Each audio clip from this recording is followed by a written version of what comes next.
Good morning to all students. आज हम 10th class का थर्ड चैप्टर का एक्सरसाइज 3.6 का लास्ट सम सोल्व करेंगे।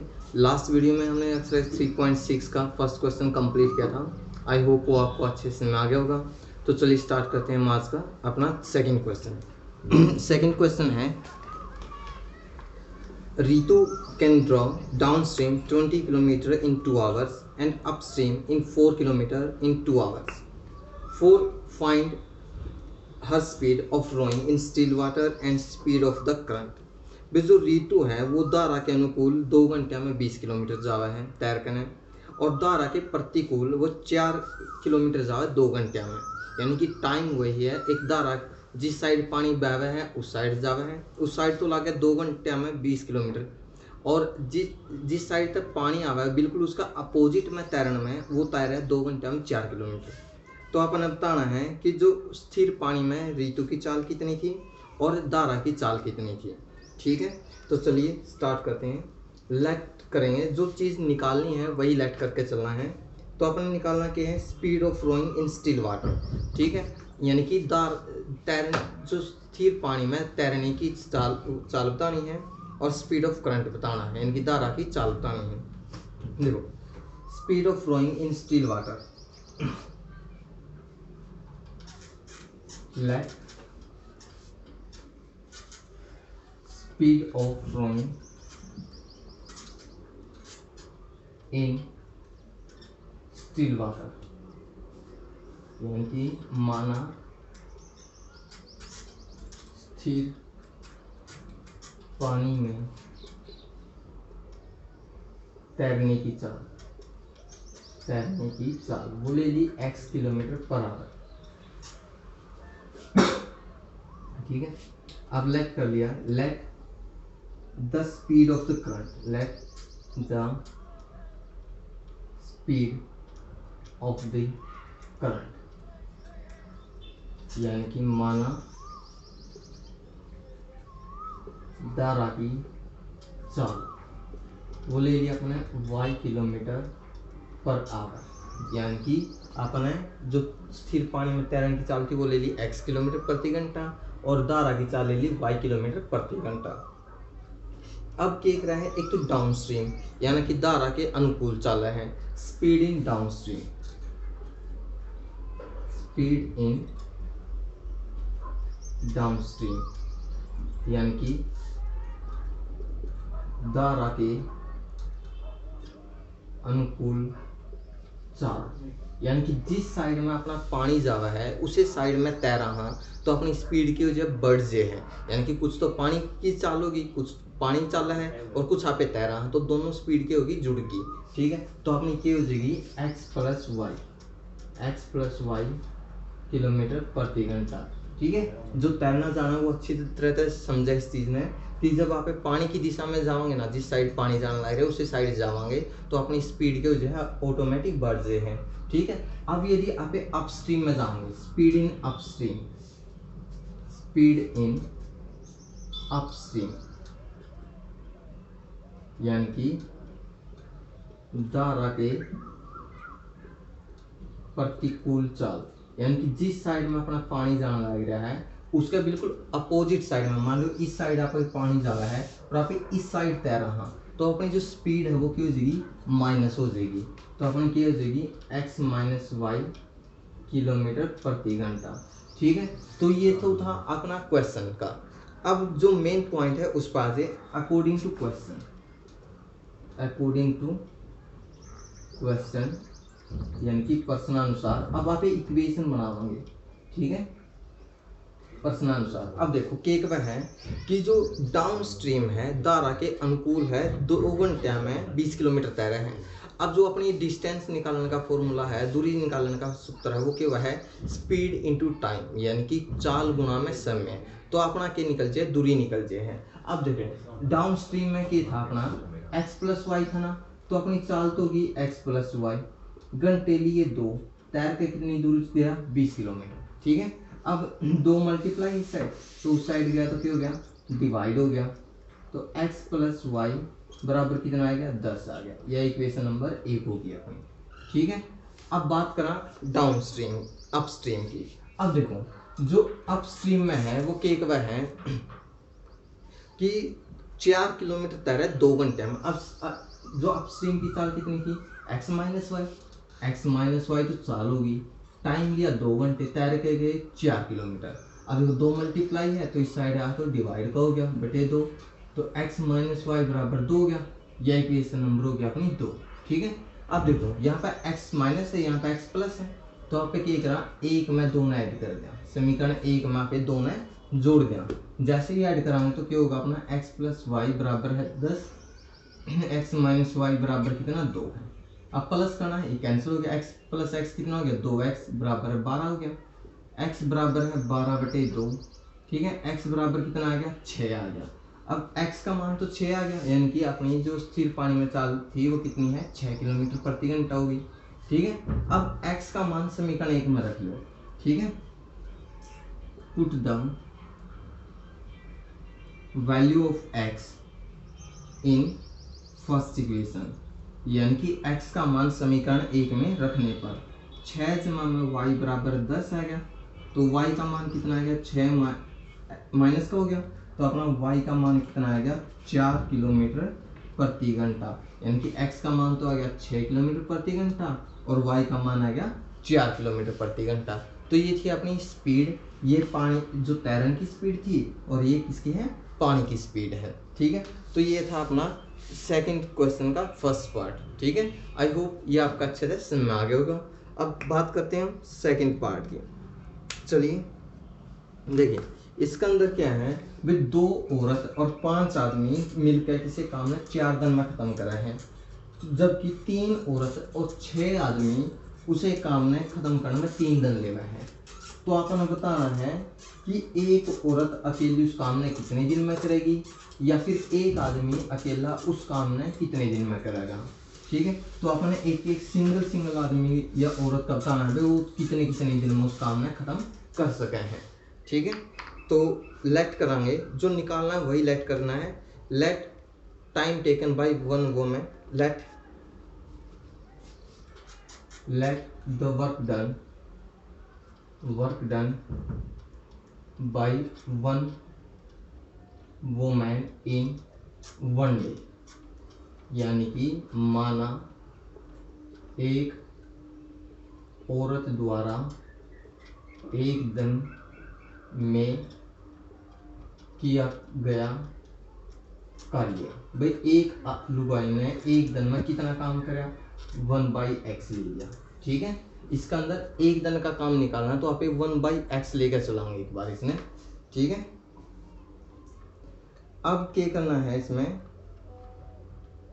कि आदमी का, ठीक है, लेट द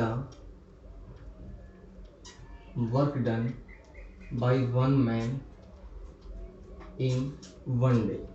भाई माना एक आदमी ने एक दिन में काम कराया, वो है 1/y, यानी कि एक आदमी द्वारा एक दिन में किया गया काम।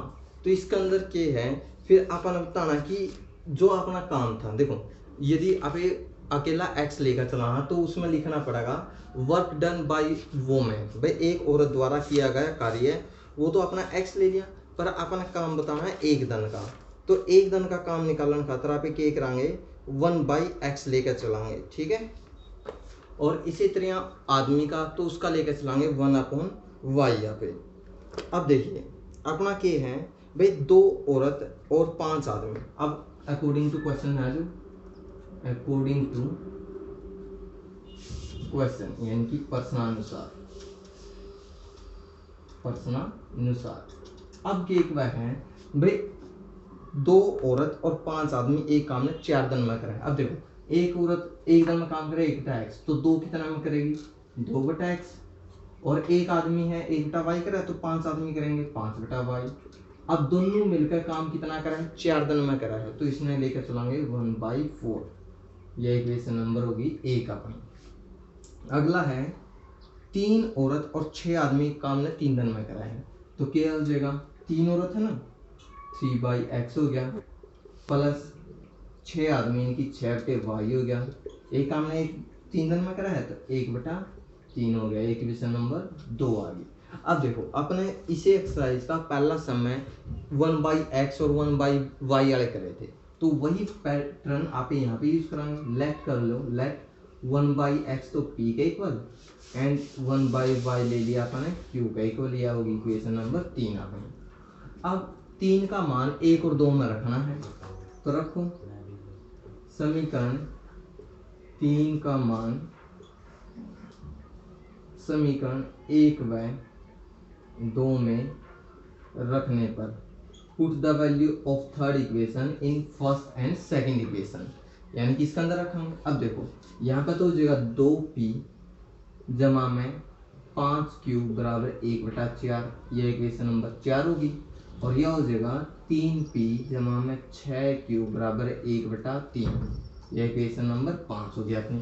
अब देखो यहाँ तक p और q बराबर करना है, या तो p ना बराबर कर लो या q ना बराबर कर लो।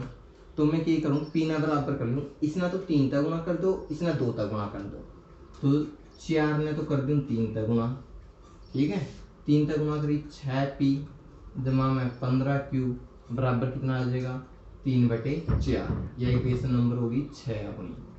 अब जो इक्वेशन नंबर 5 है इसने कर दूँ मैं 2 तक गुणा, 2 तक गुणा करा तो 6p जमा में 12q बराबर कितना आ जाएगा 2/3, यह इक्वेशन नंबर 7 होगी। अब क्या करना है अपने, 6 में से 7 ने माइनस कर दो, 6 में से 7 ने माइनस करा 6p जमा 15q बराबर 3/4 है, यह 6p जमा में 12q बराबर 2/3 है। अब माइनस कराएंगे, माइनस माइनस माइनस, ये तो कैंसिल हो गया, 15 में से 12 गए 3q। अब देखो 3/4 माइनस करना है 2/3, अब एलसीएम तो 12 आ गया, 12 ने 4 तक भाग दिया 3, 3 की 3 का गुणा 9, माइनस 12 ने 4 3 तक भाग दिया 4, 4 की 2 का गुणा 8, 1/12 बच गया अपना 1/12, ठीक है। अब देखो q 3 गुणा का है तो इस साइड आया तो भाग का हो जाएगा, भाग का हो गया 1/36 बन गया, q का मान तो आ गया 1/36 अपना। अब q का मान समीकरण 4 में रख दो या 5 में रख दो, तो मैं 4 में रखूँ हूँ, ठीक है। q का मान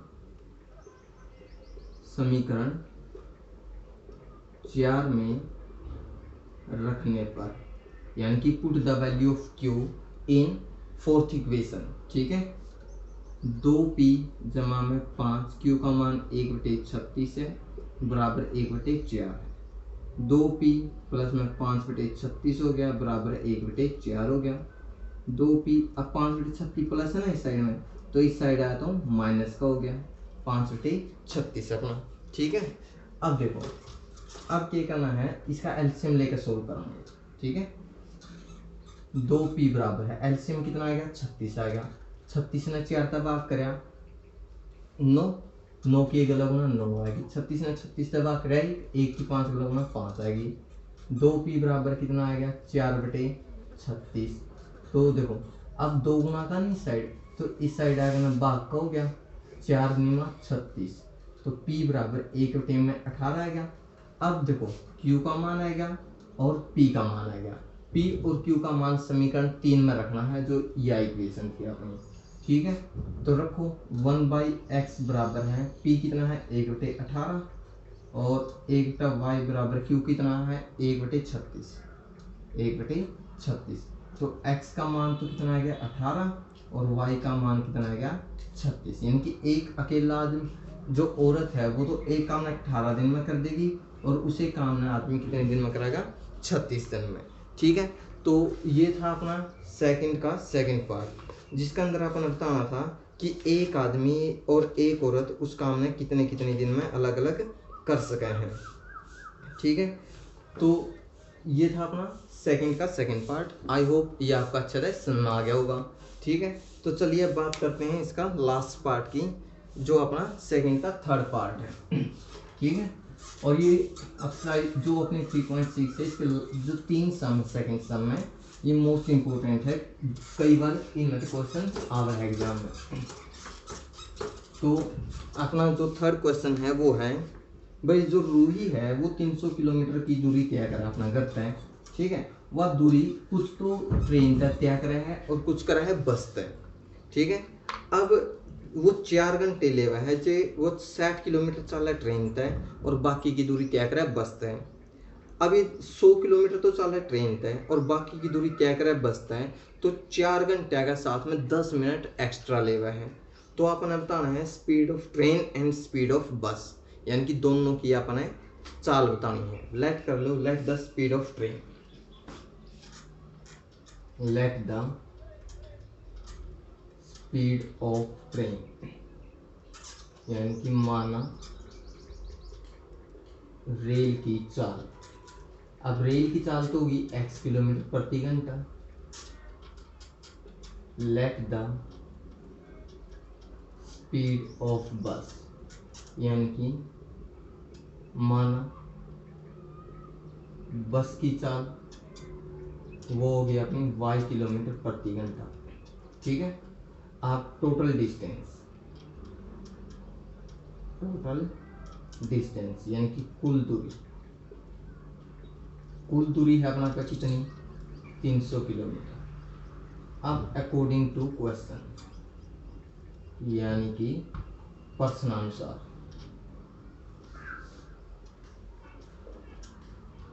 अब प्रश्नानुसार में क्या हुआ है वो देखना है। अब क्या हुआ है भाई, वो 4 घंटे ले हुआ है, जब 60 किलोमीटर तो चल रहा है बस तय और बाकी की दूरी तय करा किस तय ट्रेन तय। अब देखो जो अपना 60 किलोमीटर चली, टाइम जो दूरी निकालने का सूत्र था वो क्या था, डिस्टेंस इनटू स्पीड था, यानी कि दूरी बराबर चाल गुणा समय। पर यदि आप समय काटा तो अपना सूत्र क्या होगा, दूरी बटे में चाल, यानी कि डिस्टेंस बाय स्पीड। तो क्या निकलेगा अपना टाइम निकलेगा। तो आप यहाँ पे टाइम निकालेंगे तो डिस्टेंस ट्रेन तो चली 60, ट्रेन की स्पीड थी x किलोमीटर। अब 300 मतलब 60 किलोमीटर जा रही है तो अपना पे कितने बच गए 240 किलोमीटर चल रही कि किस टाइम बस तक, बस की स्पीड थी y। अब दोनों में कुल मिलाकर 4 घंटे लगे, यह इक्वेशन नंबर होगी 1 अपनी। ठीक है। अब क्या एक बार ट्रेन तक 100 किलोमीटर चल रहा है, 100 किलोमीटर चली ट्रेन तक, ट्रेन की स्पीड थी x। अब क्या एक बार है बाकी की दूरी बच गई 200, बस की स्पीड थी y। अब कुल मिलाकर दोनों में टाइम कितना लग गया 4 घंटे तो लगी, ऊपर लगी 10 मिनट ऊपर लगी। अब जो 10 मिनट है कि घंटे में बदलाएंगे तो बाद में कर देंगे सेट। ठीक है। तो ये हो गया, तो 100 बटे x जमा में 200 बटे में y, 4 6 का 24 रहेगा, 25 बटे में 6। ये इक्वेशन नंबर हो गया अपनी 2। अब देखो अपना पे 2 इक्वेशन बन गई, बिल्कुल फर्स्ट सम जैसा बन गया, यानी कि 1/x और 1/y बना। ठीक है। तो लेट कर लिया कि 1/x तो है p के बराबर एंड 1/y है अपना किसका q का बराबर। यह समीकरण होगी अपनी 3। अब जो समीकरण 3 है उसका मान समीकरण 1 और 2 में रखना है अपन ने। ठीक है। Put the value of third equation in first and second equation. अब देखो तो क्या बनेगा 60p प्लस में 240q बराबर कितना आएगा 4। ठीक है। तो अपनी इक्वेशन नंबर कितनी आ गई 4 आ गया। ठीक है। अगला कितना है 100p प्लस में 200q बराबर कितना 25 बटे 6। ठीक है। तो ये आ गया। अब देखो यह इक्वेशन नंबर 5 होगी। अब मैं क्या करूँ, इक्वेशन नंबर 4 ने जब मैं 10 तक गुणा कर दूँ, ठीक है 10 तक गुणा करूँ तो कितना बन गया 600p प्लस में 2400q बराबर है 40। ये इक्वेशन नंबर 6 आ गई। और इक्वेशन नंबर 5 में मैं गुणा कर दूँ 6 तक। ठीक है। तो 6 तक करेगा 600p के साथ में प्लस में 1200q बराबर है 25 बटे 6 गुणा में 6 हो जाएगा। तो कितना मिल गया 600p जमा में 1200q बराबर में 25, 6 से कट गया, इक्वेशन नंबर होगी 7। अब क्या करना इक्वेशन नंबर 6 में तो इक्वेशन नंबर 7 ने माइनस कर दिया। तो माइनस कराएंगे 600p जमा में 2400q बराबर है 40 और ये आ जाएगा 600p प्लस में 1200q बराबर है 25। अब माइनस कराएंगे तो साइन पलटेंगे, माइनस माइनस माइनस, ये तो कैंसिल हो गया। 2400 में तो 1200 गए, तो 1200 क्यू बच गया। अब 40 में तक 25 माइनस करना, 10 में तक 5 गए 5, 8 जगह 3, 3 में तक 15। अब देखो क्यू बराबर है, जो 1200 इस साइड मल्टीप्लाई है तो इस साइड गया तो डिवाइड हो गया, ठीक है। अब देखो इसने क्या तक कर कहा, 12 था 115 था 120, 15 था 120, 1/80 आ गया। तो जो Q का मान है वो तो कितना आ गया, 1/80, ठीक है। 5 8 40 बच गए 4, 8 8 और 4 20 और 0 की 0। अब Q का मान समीकरण किस में रखा, या तो 4 में रखो या 5 में रखो। तो Q का मान समीकरण 4 में रखने पर, Q का मान समीकरण 4 में रखने पर put the value of Q in equation 4। अब देखो सेट P जमा में 240 गुणा में 1/80 बराबर 4 आ गया, 0 था 0, 8 किया 24। तो सेट P जमा में 3 बराबर 4 आ गया। सेट P अब 3 प्लस है तो इस साइड आएगा माइनस का हो गया। सेट P बराबर 1 आ गया, P बराबर 1/60 आ गया। अब देखो P का मान आ गया अपना और Q का मान आ गया। अब P और Q का मान समीकरण 3 में रखना है, ठीक है। Put the value of P and Q in equation 3, ठीक है। P व Q का मान